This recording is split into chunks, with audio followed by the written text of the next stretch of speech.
उन्हाळ्यात घामोळ्यांमुळे त्रासले आहात, गरमी सहन होत नाही, आता उन्हाळ्यातही हिवाळ्यासारखी थंडी अनुभवायची आहे, तर वापरा फक्त रॅपल बर्फिला कूल घमोरी पावडर आयुर्वेदिक, जो देतो ताज्या लॅव्हेंडरच्या सुगंधासह घामोळ्यांपासून त्वरित आराम. संपूर्ण कुटुंबासाठी उपयुक्त, फक्त 90 रुपयात उपलब्ध. उन्हाळा कितीही गरम असो, आता थंडगार आणि सुगंधी अनुभव मिळवा. रॅपल बर्फिला कूल घमोरी पावडर आयुर्वेदिक आणि प्रभावी. नमस्कार, मी अक्षय पुन्हा एकदा तुम्हा सर्वांचं एडीएन बातमीपत्रात मनपूर्वक स्वागत करतोय. आज दिवसभरात घडलेल्या संपूर्ण घटनांचा आढावा आपल्याला घ्यायचाच आहे, परंतु त्या अगोदर नजर टाकूया आज दिवसभरात घडलेल्या काही महत्त्वाच्या आणि ठळक घडामोडींवरती. पुन्हा ठाकरे बंधू एकत्र येणार, राज आणि उद्धव यांची एकत्र येण्यासाठी थेट वक्तव्ये तर चर्चेला उधाण.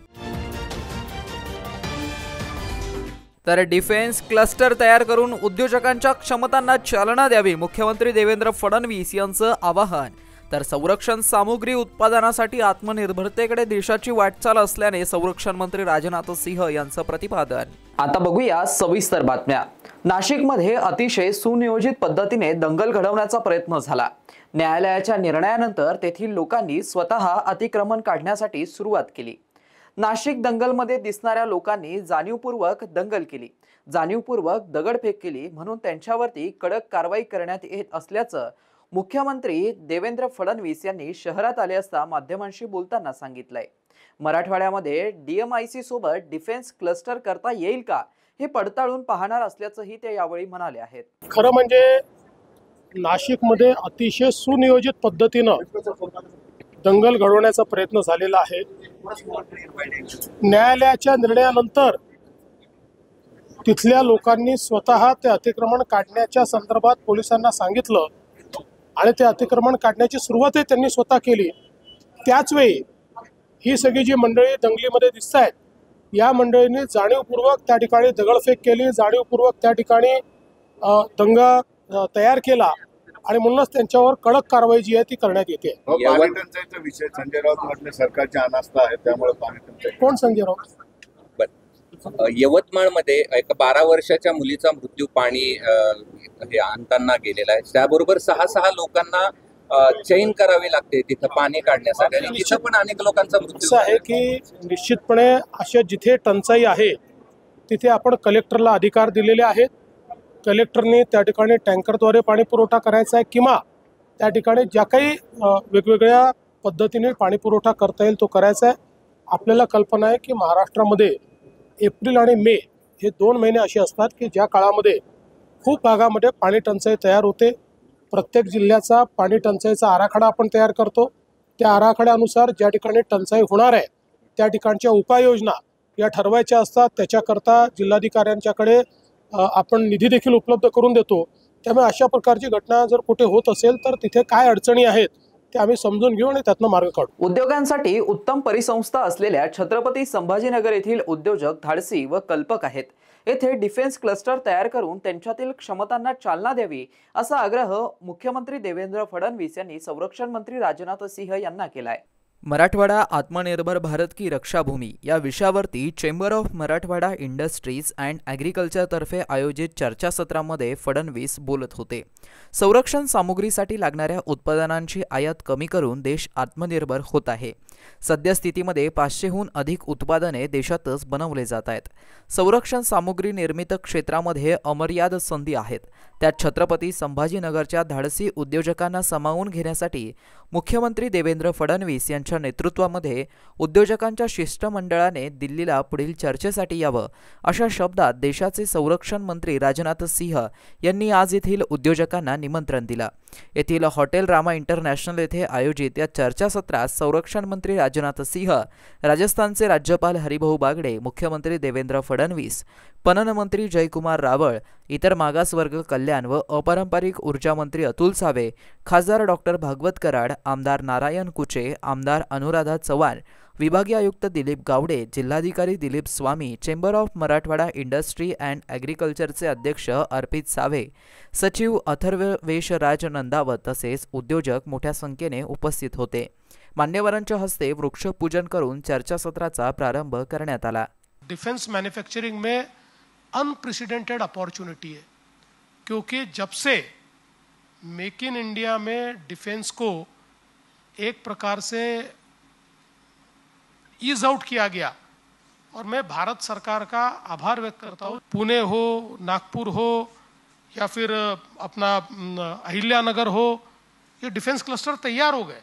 आज डिफेंस मैन्युफैक्चरिंग में बिल्कुल क्रिटिकल इस प्रकार का भी जो वेपन है वो आज महाराष्ट्र में तैयार हो रहा है.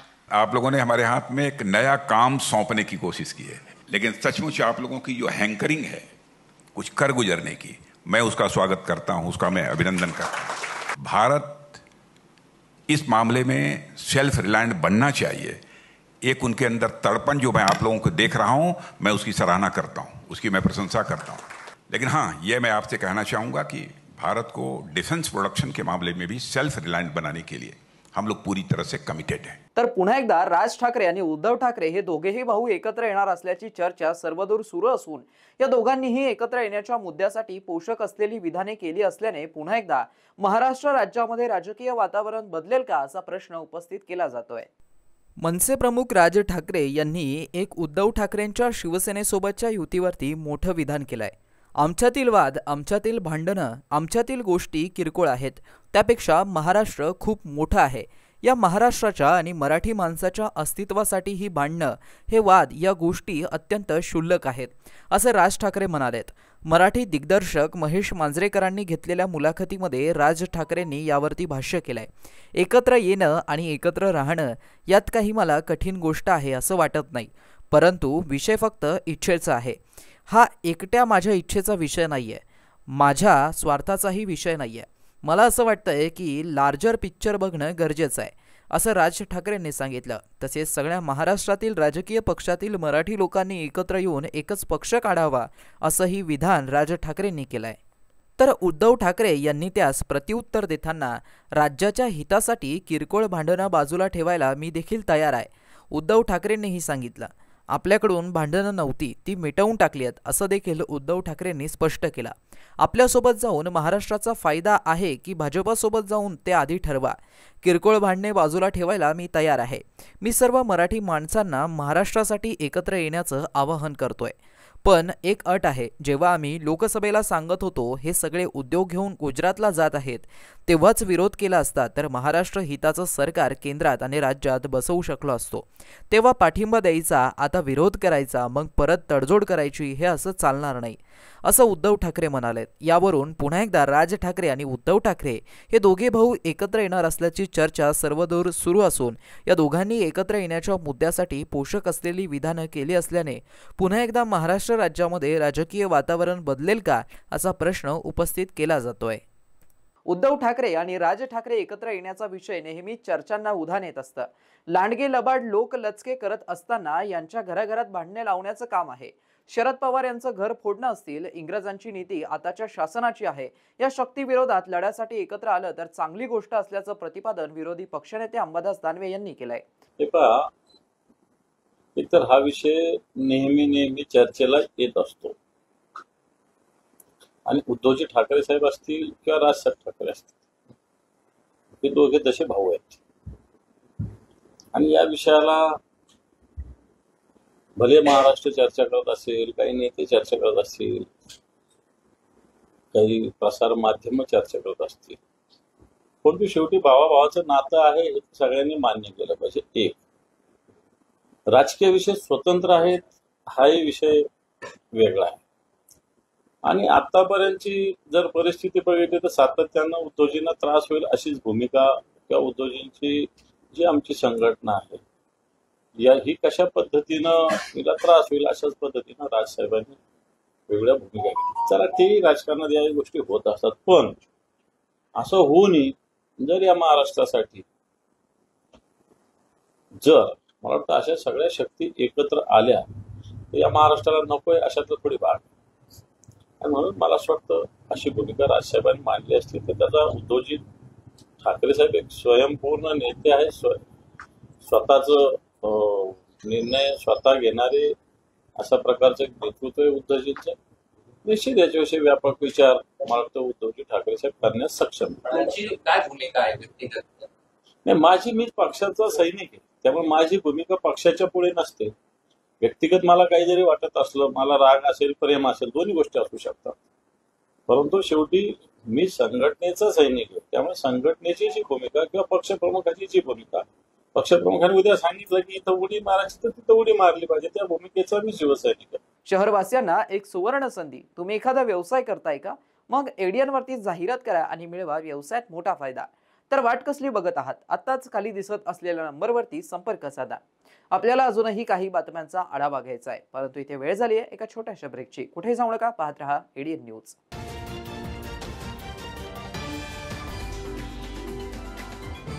उन्हाळ्यात घामोळ्यांमुळे त्रासले आहात, गरमी सहन होत नाही, आता उन्हाळ्यातही हिवाळ्यासारखी थंडी अनुभवायची आहे, तर वापरा फक्त रॅपल बर्फिला कूल घमोरी पावडर आयुर्वेदिक, जो देतो ताज्या लॅव्हेंडरच्या सुगंधासह घामोळ्यांपासून त्वरित आराम. संपूर्ण कुटुंबासाठी उपयुक्त, फक्त 90 रुपयात उपलब्ध. उन्हाळा कितीही गरम असो, आता थंडगार आणि सुगंधी अनुभव मिळवा. रॅपल बर्फिला कूल घमोरी पावडर आयुर्वेदिक आणि प्रभावी. अनेकांच्या मनात स्वप्न असते की देशाची सेवा करायची, परंतु काही लोकच योग्य प्रशिक्षण घेऊन ते वास्तवात पूर्ण करतात. वास्तविक सैनिक बनणे सोपं काम नाही, कारण प्रशिक्षणाच्या मैदानापासून ते युद्धाच्या रणांगणापर्यंत प्रत्येक क्षण संघर्षमय असतो. फक्त जो इमानदार, समजूतदार असेल आणि ज्याची इच्छाशक्ती प्रबळ असेल, असाच व्यक्ती या क्षेत्रात टिकू शकतो. प्रत्येक वर्षी अनेक परीक्षार्थ्यांना यश प्राप्त होते, ते फक्त आणि फक्त गरुडचे अकॅडमी. पंख आम्ही देतो, उंच भरारी तुम्ही घ्या.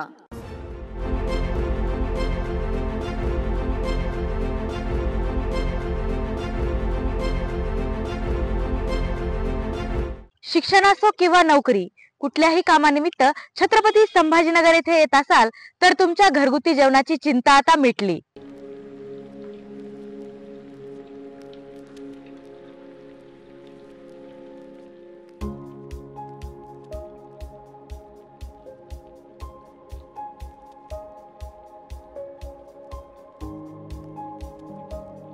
नमस्कार, मी पूजा दातार. मी रुचिरा स्वयंपाकघर सुरू करून 15 वर्ष झाली.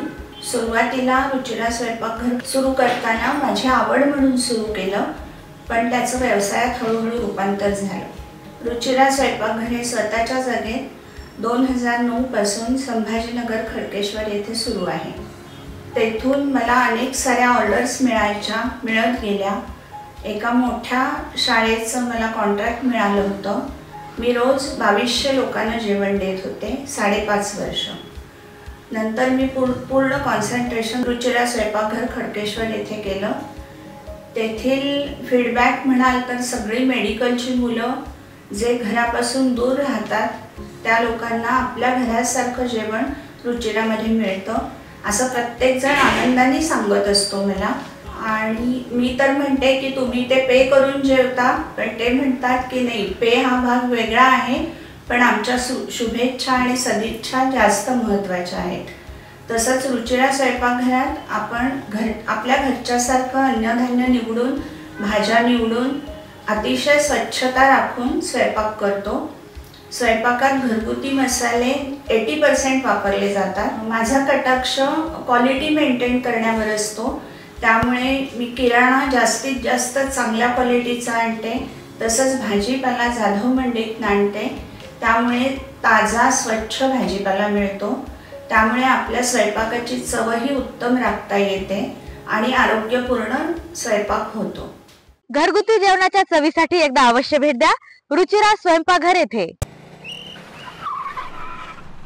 मस्त मास्क पहना रे तुम्हें. Thank you sir.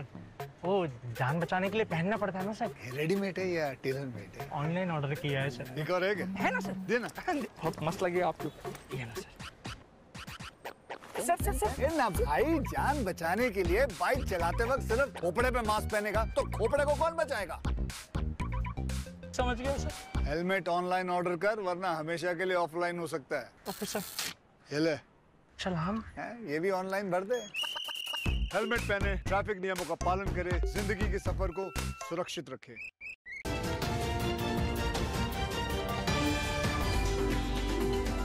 ब्रेकनंतर पुन्हा एकदा स्वागत। आपण बघत आहात एडीएन बातमीपत्र। विभागीय आयुक्त दिलीप गावडे यांनी शहराला पाणी पुरवठा करण्यात येणाऱ्या जायकवाडी समांतर पाणी पुरवठा योजनेच्या कामाची पाहणी करत आवश्यक त्या सूचना आणि निर्देश प्रशासनाला केले आहेत। जॅकवेलचे काम अपूर्ण असल्याचं विभागीय आयुक्त गावडे यांच्या निदर्शनास आलं। यावेळी त्यांनी अडचण जाणून घेत मजूर कमतरता व उंची वाढवल्यामुळे मजुरांना काम करण्यास अडचण येत असल्याची बाबही निदर्शनास आली।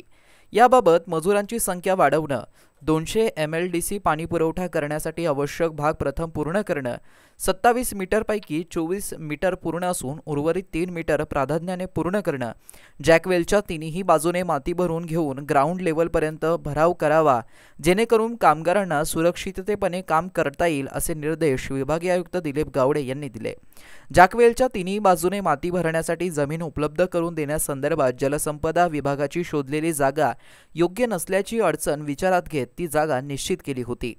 त्या ठिकाणी कर्मचाऱ्यांचा रहिवास असल्याने व सदर जागा वन्यजीव अभयारण्य संरक्षित असल्याने जलसंपदा विभागाने बंदी कारागृहासाठी दिलेल्या जागेपैकी उचित एक ठिकाण तिन्ही विभागाच्या अधिकाऱ्यांनी पाहणी करून निश्चित करण्याबाबतचा निर्णय यावेळी घेण्यात आला। ढोरकीन व चितेगाव या ठिकाणी भारतीय राष्ट्रीय महामार्ग प्राधिकरण विभाग यांनी पुलाचं काम अपूर्ण असल्याने या ठिकाणी 2500 मिलीमीटरची पाईपलाईन अंथरता येत नाहीये अशी अडचण सांगितली। या अडचणीबाबत भारतीय राष्ट्रीय महामार्ग प्राधिकरण विभागाने तातडीने या पुलाचं कामकाज पूर्ण करावं अशा सूचना विभागीय आयुक्त गावडे यांनी दिल्या। भारतीय राष्ट्रीय महामार्ग प्राधिकरणाकडूनही याबाबत तत्परतेने कारवाई करण्यात येईल असं सांगण्यात आलं। निसर्ग नर्सरी, व्हिडिओकॉन कंपनी, हनुमान मंदिर, साई मंदिर, देवगिरी हुरडा, मोहटा देवी, योग हॉटेल, दाल मिल या ठिकाणी हायड्रो टेस्टिंग अद्याप पूर्ण झालं नाहीये असं निदर्शनास आणलं गेलं। या सर्व ठिकाणी हायड्रो टेस्टिंग पुढील 45 दिवसात पूर्ण करा असे निर्देश विभागीय आयुक्त गावडे यांनी दिले। आता मुस्लिमांना मुस्लिम समाजाचे असल्याचं प्रमाणपत्र मोदींकडून आणावं लागेल का असा प्रश्न एमआयएमचे प्रदेश अध्यक्ष इम्तियाज जलील यांनी वक्फ बिलाच्या मुद्द्यावरती उपस्थित केला असून पुढील सुनावणीकडे लक्ष असल्याचंही ते म्हणाले आहेत। देखिए, आज जो सुप्रीम कोर्ट का फैसला आया है हम उसका स्वागत करते हैं। यकीनन जब सुप्रीम कोर्ट कोई पिटीशन एडमिट करती है तो वो देखती है कि इसके अंदर कितनी सच्चाई है और कितना झूठ है करके। तो सुप्रीम कोर्ट को कहीं ना कहीं लगा है कि भाई ये इसके अंदर जो दादागिरी करके अपने सिर्फ आंकड़ों के बल के ऊपर जो ये एक्ट बनाया गया, बिल को पास किया गया, उसमें इतनी कमियां हैं कि एक मजाक के तौर के ऊपर उसे देखा जा सकता है। यानी कि अगर मैं उदाहरण दूं कि किसी ने ये साबित करना कि 5 साल तुम प्रैक्टिसिंग मुस्लिम, तो 5 साल का मतलब क्या है कि मैंने हर 5 वक्त की नमाज जो रोज़ पढ़ते हैं, तो जाके हमने मोदी साहब से सर्टिफिकेट लेना कि साहब मैं 5 साल बराबर से नमाजें पढ़ता रहा, मैं हज को गया, मैं ज़कात देता गया। तो ये सब चीज़ें जो है ये सब बकवास जमा करके सिर्फ मुसलमान लोगों को परेशान कैसा किया जाना चाहिए, बस उस इरादे से किया गया है। सुप्रीम कोर्ट ने इस बात की भी दखल ली है कि जो नॉन मुस्लिम्स को इसके अंदर इंक्लूड किया जा रहा था उसके ऊपर भी रोक लगाई है। हमें उम्मीद है कि 5 तारीख के बाद जब रेगुलर इसकी हियरिंग होगी तो बैरिस्टर असदुद्दीन अवैसी साहब की जो पिटीशन है, जो सबसे पहली पिटीशन फाइल की गई है, उसमें इतने स्ट्रॉन्ग पॉइंट्स है कि मैं नहीं समझता हूँ कि अगर अदालत ये पूरा सुनेगी तो इंसाफ मिलेगा और यकीनन ये इसको नलिफाई किया जाएगा। भाजपाकडून बहुमताच्या जोरावरती गैरसंविधानिक पद्धतीने वक्फ बिल आणण्यात आला असल्याचा आरोप करत समाजवादी पार्टीचे प्रदेश अध्यक्ष आमदार अबू असीम आझमी यांनी सुप्रीम कोर्टाच्या निकालावरती लक्ष केंद्रित केलं असल्याचं म्हटलं आहे। मुझे बहुत ही खुशी है इस बात की कि हमारी सुप्रीम कोर्ट ने आज जो है वक्फ बोर्ड की इस पिटीशन पर उनके ये समझ में आ गया बिल्कुल अच्छी तरह से कि जो हमारी डिमांड है, जिन प्रोविजंस पर हम लोग ऑब्जेक्शन ले रहे हैं, वो उनको समझ में आ गया कि बीजेपी जो है इसकी आड़ में अपना सांप्रदायिक एजेंडा जो है पूरा कर रही है, नफरत का काम बीजेपी कर रही है। और अभी बिल पास हुआ नहीं, कुछ चीज़ें बाकी रह गई थी। उसके पहले ही उत्तराखंड में, उत्तर प्रदेश में कई जगहों पे मदरसों को बंद करना, कहीं प्रॉपर्टीज को तोड़कर वहां दीवार खड़ी कर देना, कहीं एक नफरत का पैगाम शुरू कर देना है, ये शुरू कर दिया था। लेकिन बहुत अच्छी बात है कि बीजेपी की सुप्रीम कोर्ट ने इन सारी चीज़ों को देखते हुए एक स्टे दिया है। मुझे हमें पूरी उम्मीद है कि ये स्टे जो दिया गया है इसके बाद जब इस पर बहस होगी तो जो चीज़ें जो है ये हमारी जो अनकॉन्स्टिट्यूशनल जो इन्होंने एक सत्ता के उसमें घमंड में सत्ता के मेजॉरिटी होने की वजह से इन्होंने पास कर दिया है, मैं समझता हूँ कि ये हमें सुप्रीम कोर्ट से इसमें राहत मिलेगी। और जो जुल्म ज्यादती मुसलमानों के साथ ये सरकार करने जा रही है, जो इसके इरादे नेक नहीं हैं, ये मुसलमानों की प्रॉपर्टीज़ को कब्जा करना, मस्जिदों को, मदरसों को, कब्रिस्तानों पर कब्जा करना, ये उनकी नीयत है। मैं समझता हूँ कि हमारी आदरणीय सुप्रीम कोर्ट इस पर अच्छा डिसीजन लेगी और मुसलमानों को के साथ जो जुल्म ज्यादती हो रही है उसमें ज़रूर मुसलमानों को राहत मिलेगी। हमें बहुत खुशी है, आज पूरा समाज खुश है सुप्रीम कोर्ट के इस जजमेंट से कि उन्होंने एक टेम्परेरी जो है स्टे दिया है। लेकिन हमें उम्मीद है कि ये फैसला इंसाफ की बुनियाद पर होगा और जो हमारे साथ ये जुल्म ज्यादती बीजेपी मेजॉरिटी के बेस पर कर रही है उनका एजेंडा खारिज होगा और देश में आपसी भाईचारगी बढ़ेगी। बहुत बहुत शुक्रिया। लाडपागे समितीच्या शिफारसीनुसार स्त्री पुरुष मंजूर यांच्या वारसांना दिलेल्या नियुक्तीबद्दल कर्मचाऱ्यांकडून आभार प्रदर्शन करत नियुक्तीबाबत सतत लढा देणाऱ्या बहुजन कामगार शक्ती महासंघाच्या पदाधिकाऱ्यांचा जाहीर सत्कार करण्यात आलाय। लाडपागे समितीच्या शिफारसीनुसार स्त्री पुरुष मंजूर यांच्या वारसांना मनपात नियुक्ती देण्याबाबत गेल्या अनेक वर्षापासूनचं प्रकरण निकाली निघाल्यामुळे कामगारांमध्ये हर्षाचं वातावरण निर्माण झालं असून त्यांनी प्रशासनाचे आभार व्यक्त करत संघटनेच्या पदाधिकाऱ्यांचा सत्कार केलाय। गेल्या 2016 पासून प्रलंबित असलेल्या स्त्री मजूर, पुरुष मजूर व मजुरीन यांच्या वारसांना लाड समितीच्या शिफारसीनुसार नियुक्ती देण्याच्या बाबतीतचे 39 जणांचे प्रकरण प्रलंबित होते। त्यांना नियुक्ती द्यावी म्हणून बहुजन कामगार शक्ती महासंघ मनपाच्या वतीने अनेक आंदोलनं केली। यामध्ये मुंबई आझाद मैदानामध्ये धरणे, मंत्रिमंडळावरती मोर्चा, विभागीय आयुक्त कार्यालय उपोषण, न्यायालयीन लढाई आदी परिश्रम संघटनेने घेतलेले आहेत। न्यायालय यांची स्थगिती उठताच आयुक्त जी श्रीकांत यांना भेटून निवेदन देऊन याबाबतीत सर्व परिस्थिती समजून सांगितली। त्यानुसार आयुक्त यांनी याबाबतीत सकारात्मक निर्णय देऊन दिनांक 28 मार्च 2025 रोजी बहुजन कामगार शक्ती महासंघ यांच्या तापड या नाट्य मंदिर येथे जिल्ह्याचे पालकमंत्री संजय शिरसाट आणि मनपा आयुक्त जी श्रीकांत यांचा जाहीर सत्कार करण्यात आला।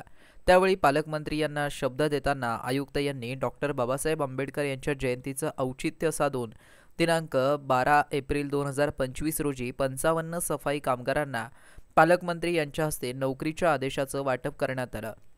म्हणून दिनांक 16 एप्रिल 2025 रोजी बहुजन कामगार शक्ती महासंघाने सर्व कर्मचारी यांच्या वतीने आयुक्त यांचा व अधिकाऱ्यांचा आभारयुक्त करत सत्कार कार्यक्रम आयोजित करण्यात आला होता। यानुसार कामगार व संघटनांकडून आस्थापना विभागातील अधिकाऱ्यांचा आभार व्यक्त करत सत्कार करण्यात आला। यावेळी सहाय्यक आयुक्त अभय प्रामाणिक, अधीक्षक उदय मानवतकर, श्रीकांत वैद्य यांचा सत्कार करण्यात आला। यावेळी संघटनेचे संस्थापक अध्यक्ष संजय रगडे, अध्यक्ष अशोक हिवराळे, कैलाश जाधव, संतोष खरात, उमेश महिरे, पवन कांबळे, राहुल मघाडे, मनोज खरात, विजय नवगिरे, विनोद मगरे यांच्यासह कर्मचारी मोठ्या संख्येने उपस्थित होते।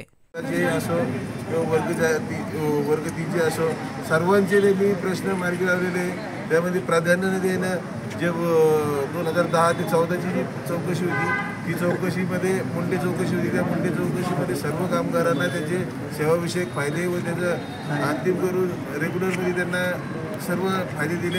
आपले लाड कमिटीचे प्रकरण जे 2016 पासून जे प्रलंबित होते ते सुद्धा साहेबांनी आज मार्गी लावले आणि असे महानगरपालिकेत आजच्या घडीला 1 एप्रिलपासून एकही कर्मचाऱ्याचं या विभागात पेंटिंग कोणते लाड कमिटीचं प्रकार साहेबांनी ठेवलेलं नाही आहे। 31 मार्चपर्यंत जेवढे कर्मचारी सेवानिवृत्त झाले त्याच्या सर्वांना साहेबांनी ऑर्डर दिलेली आहे। आखाती देशातील विशेषतः दुबई येथील अनिवासी भारतीयांनी समाज परिवर्तनाच्या महान विचारांनी प्रेरित होऊन महात्मा फुले यांची 198वी तर डॉक्टर बाबासाहेब आंबेडकर यांची 134वी जयंती अभूतपूर्व उत्साहात साजरी केली। हा भव्य सोहळा आंबेडकर इंटरनॅशनल मिशन यूएसच्या वतीने आयोजित करण्यात आला होता। यात शिवाजी फाउंडेशन दुबई आणि सत्यशोधक विचारमंच दुबई यांचाही उत्स्फूर्तपणे सहभाग होता। दुबईत महात्मा फुले आणि डॉक्टर बाबासाहेब आंबेडकर यांची संयुक्त जयंती साजरी करण्यात आली। दोघांच्या विचारधारेचा जागर घडवत शिक्षण समता आणि सामाजिक परिवर्तनाच्या संकल्पनाने हा प्रेरणादायी कार्यक्रम साजरा करण्यात आला। यावर्षी कार्यक्रमाची थीम होती सामाजिक परिवर्तनातून आर्थिक स्वावलंबनाकडे, ज्यामध्ये महात्मा ज्योतिबा फुले व डॉक्टर बाबासाहेब आंबेडकर यांच्या सामाजिक आणि शैक्षणिक विचारांना उजाळा देण्यात आला। प्रमुख वक्ते म्हणून डॉक्टर राहुल सोनपिंपळे, एक लेखक आणि सामाजिक कार्यकर्ते आहेत, हे उपस्थित होते। डॉक्टर राहुल सोनपिंपळे यांच्या भाषणामध्ये ऐतिहासिक व विचारप्रवर्तक प्रवास उलगडला गेला। बुद्ध ते भक्ती या प्रवासाचं विश्लेषण करत त्यांनी समतेचा, न्यायाचा आणि शिक्षणाचा मूलभूत विचार मांडला। त्यांनी महात्मा फुले यांचं कार्य, विशेषतः महिलांच्या शिक्षणासाठीचा लढा, सत्यशोधक चळवळ आणि जाती व्यवस्थेविरोधातील संघर्ष यावरती प्रकाश टाकला। त्यानंतर डॉक्टर बाबासाहेब आंबेडकर यांचे विचार, संविधान निर्मितीमधील भूमिका, आर्थिक व सामाजिक सुधारणांची दिशा यांचं अत्यंत प्रभावी विवेचन केला। या भव्य सोहळ्याची सुरुवात बुद्ध वंदनेने झाली। रक्षिता रंगारी, स्नेहल मंडपे, सारिका देवगडे, मेधा धुतले यांनी सुमधुर वाणीमध्ये वंदना केली। त्यानंतर उपस्थितांनी भारतीय संविधानाच्या प्रास्ताविकतेचे सामूहिक वाचन करून राष्ट्रनिष्ठेचा संदेश दिला। पल्लवी मोहिते यांनी त्यानंतर स्वागत गीत आणि बुद्धांच्या शिकवणीवरती आधारित नृत्य आर्या सोनवणे आणि शार्वी भगत यांनी सादर केलं। अमोल देवगडे यांनी आंबेडकर इंटरनॅशनल मिशनचे कार्य व उद्दिष्टे विशद करत पे बॅक टू सोसायटी या तत्वावरती भर दिला। महिला सक्षमीकरणावरती प्रीती बिहारडे यांनी विचार मांडले, तर सत्यशोधक विचार मंचाच्या देशमुख ताई यांनी महात्मा फुले यांच्या जीवनावरती प्रकाश टाकला। शिवाजी काका ग्रुपच्या साक्षी मोरे यांनी कामगार महिलांच्या संघर्षाची मांडणी केली। या पहिल्या सत्राचा अध्यक्ष समारोप संदीप कर्डक यांनी केला। दुसऱ्या सत्रामध्ये विद्यार्थ्यांनी विविध सांस्कृतिक कार्यक्रम सादर केले। यामध्ये भाषणे, गाणी, नाट्य व नृत्य सादर झालं। भारतातून आलेल्या भिकाजी घाटगे, प्रशांत भेले आणि गणपत कदम यांनी महापुरुषांच्या कार्यावरती सादरीकरण केलं। लहान मुलांचे नृत्य आणि भाषण सादरीकरणाने उपस्थितांची मने जिंकली। युवक चावरे, प्रियांशी डेमरे, परमी भगत, वंशिका मेश्राम, आनेरी देवगडे, आर्या शिरसाट, आर्य भगत, समीप कदम, आर्यन ढोले, नैतिक कदम, रेयांशु वैद्य यांनी नृत्य सादर केलं। कार्यक्रमामध्ये राजवीर जगतकर, सान्वी सावंत, प्रत्यक्ष जीवाने, मिहिका यादव, अक्षय रंगारी, ईशांत खोब्रागडे, विद्यांशु खोब्रागडे यांनी सहभाग घेतला। हे नाटक सादरीकरण सयुरी पवार, समृद्धी मंडपे आणि विहान मंडपे यांनी केलं। या कार्यक्रमाचं सूत्रसंचालन दीपाली वाघाडे आणि मंगेश वाघाडे यांनी केलं, तर आभार प्रदर्शन अनिल कदम यांनी केलं। या कार्यक्रमाच्या यशस्वी आयोजनामध्ये प्रदीप मोहिते, विकास जाधव, मोगलान भगत, अतुल शिरसाट, सारिका देवगडे, शुभ जाधव, पल्लवी मोहिते, निकिता तायडे, योगिता शिरसाट, लुंबिनी यादव, सीमा वैद्य, विजय धुतले, शरद जाधव, डॉक्टर लिनेश खोब्रागडे आणि डॉक्टर पल्लवी कांबळे यांनी मोलाचा सहभाग दिला। मोठ्या संख्येने अनिवासी भारतीय या कार्यक्रमासाठी उपस्थित होते। अल नाहदा येथील लॅव्हेंडर हॉटेल, दुबई येथे कार्यक्रम यशस्वीरित्या पार पडला। या सोहळ्याच्या निमित्ताने दुबईतील भारतीय समाजाने पुन्हा एकदा दाखवून दिलं की महात्मा फुले आणि डॉक्टर बाबासाहेब आंबेडकर यांचे हे विचार केवळ भारतापुरते मर्यादित नाही, तर जागतिक स्तरावरती नवा प्रकाश देतात।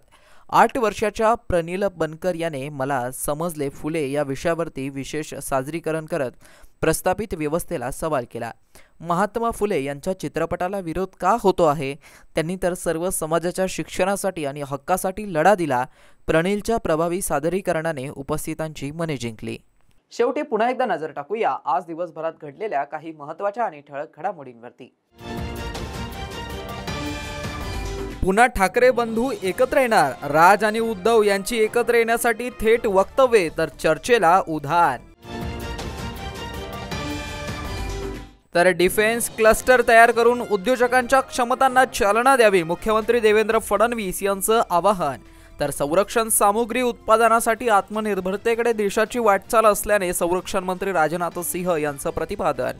आणि याबरोबरच हे बातमीपत्र इथेच संपलं। पुन्हा भेटूया पुढील बातमीपत्रात। तोपर्यंत पाहत रहा आपल्या हक्काचं बातमीपत्र एडीएन न्यूज। उन्हाळ्यात घामोळ्यांमुळे त्रासले आहात, गरमी सहन होत नाही, आता उन्हाळ्यातही हिवाळ्यासारखी थंडी अनुभवायची आहे, तर वापरा फक्त रॅपल बर्फिला कूल घमोरी पावडर आयुर्वेदिक, जो देतो ताज्या लॅव्हेंडरच्या सुगंधासह घामोळ्यांपासून त्वरित आराम. संपूर्ण कुटुंबासाठी उपयुक्त, फक्त 90 रुपयात उपलब्ध. उन्हाळा कितीही गरम असो, आता थंडगार आणि सुगंधी अनुभव मिळवा. रॅपल बर्फिला कूल घमोरी पावडर, आयुर्वेदिक आणि प्रभावी.